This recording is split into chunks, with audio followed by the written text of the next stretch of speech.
The revolution's begun. The time to stand up has come. We are the rocking of the throne. We are the rocking of the throne. Hi, this video is an announcement that Revolt Against Plutocracy is going to work with the folks organizing a march to replace Joe Biden. This march will be explained in a moment, why we're doing it and so forth, but I have to stress, this is before the DNC. This is before the party makes the final decision as to who their nominee is going to be. This is not pro-Trump. We're not trying to undermine the Democratic Party. We're trying to help get rid of Joe Biden because he is the worst. He is the least capable candidate to replace Donald Trump, to defeat Donald Trump in the general election. Let me get into that. Biden is suffering from cognitive decline. There's no question about that. This wasn't mentioned much during the debates except for one candidate, Castro, mocking him for forgetting what he had just said a few minutes earlier. Bernie treated Biden, his friend, with kid gloves. The Intercept's Glenn Greenwald has noted, it is visible to the naked eye the 77-year-old six-term senator and two-term vice president is in serious cognitive decline. That is a grave matter, not just because the establishment wing of the Democratic Party wants to put him in charge of the world's most dangerous nuclear arsenal, a large chunk of the planet's health and welfare of hundreds of millions of people, but also because it directly pertains to whether he can sustain the rigors and spotlight of the general election against an incumbent president. End quote. Biden has been credibly accused of sexual assault in 1993 by Tara Reid, a former staffer in his Senate office. There's going to be more information coming out about that, plus some support for her claims. Rape and dementia are good reasons for a candidate to drop out of an election, as important as one to remove Donald Trump from office. Think about it. Help send a message to the Democrats. Either replace Biden with a clean and mentally capable candidate or risk having Trump reelected in November. Trump's already running ads about Biden's cognitive decline. Unlike Trump, there's virtually no enthusiasm for Joe Biden. Think about it. What litmus test does Joe Biden check off for you? If you're a progressive, probably none. He's more hawkish than Trump. He supported the war in Iraq, the coup in Guatemala, the war in Libya, Syria, trying to take Assad out of power, and he's expressed belligerence toward Russia and Venezuela. He's way to the right of Trump on war and peace. Like Trump, Biden is also a pathological liar. His campaign promises had no meaning or value whatsoever. He'll say anything to get elected, like most candidates. He voted for NAFTA, and he supports the Bush-Obama-Biden Trans-Pacific Partnership, a corporate coup, a corporate power grab that would fundamentally transform the United States, top to bottom, into an order designed by and for transnational corporations. The Trans-Pacific Partnership makes Biden the far greater threat to democratic order in the United States than anything Trump has said or done so far. Biden keeps telling people, hey, look at my record, man. So let's look at it. He opposes Medicare for all. He opposes legalizing marijuana. He supports the death penalty. He wrote the racist 1994 crime bill, which, by the way, makes him more racist than Donald Trump, who signed the First Step Act, which got a lot of those brown and black people inappropriately stashed away in jail for far too long out of jail. Biden is more racist on paper than Trump. Even some of the things he said has been pretty racist over the years. He voted for NAFTA, right? That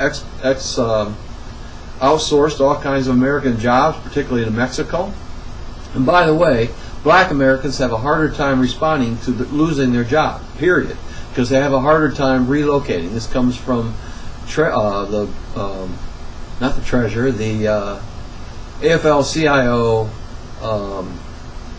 He's not a treasurer. I forget what his job role was, but it comes from an executive in the AFL-CIO doing after research and study of this matter. Of course, he voted for the Iraqi War. He voted for the Patriot Act. He voted to advance bills that would allow states to overturn Roe versus Wade. Right? And this is the guy people are going to expect to appoint Supreme Court nominees to protect Roe versus Wade. Now, he's evolved on that, and I'll come back to it. He voted for the Firearm Owners Protection Act. He supports Republicans like Fred Upton of Michigan, potentially changing the outcome of the race as late as 2018. He got paid for that. He supports cuts to Social Security and Medicare. He's diminishing student debt crisis, climate crisis, and other issues for young voters. In fact, he has said he has no empathy for young voters. Take him at his word. He doesn't have empathy for young voters or young persons trying to pay off their student debt loans. He voted to oppose school busing for desegregation in the 70s. Again, he's kind of a racist guy. His whole history is fairly racist, as racist as Trump's. This is the wrong guy. This is yesterday's man. He should drop out because of his dementia. If not, he should be forced out by the DNC, by pressure, coming from pressure by voters, Democrats, to force him out, to get him to drop out. He voted against regulation of credit card companies. In fact, he's very close to large corporations. He supports the TPP. I'm going to come back to that. And after receiving donations from Coca-Cola, Biden co-sponsored legislation that helped the soft drink industry skirt antitrust laws. This is important. Zephyr Teacher accused Biden of being corrupt. That's what she meant. She wrote the book on this subject matter. Acting in government on behalf of private interests, whether it's landowners or corporations, used to always be considered corrupt in the United States. The Supreme Court slowly changed the definition of corruption, and now that's just legal corruption. Biden is corrupt. He's going to represent corporations more than the American people if he's elected. Those who back Biden because of Roe versus Wade to protect a woman's right to decide how to handle her pregnancy have misplaced trust. Maybe this Catholic will appoint a progressive court nominee, but maybe not.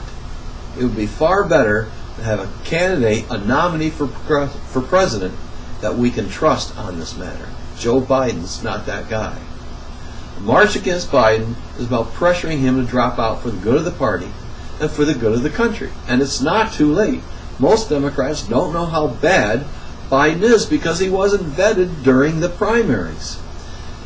And the party-aligned media, CNN, MSDNC, the New York Times, and the Washington Post, are not discussing his racist crime bill or his cognitive decline. You want a better candidate? A more progressive candidate? Then help us. Make hay on August 1st.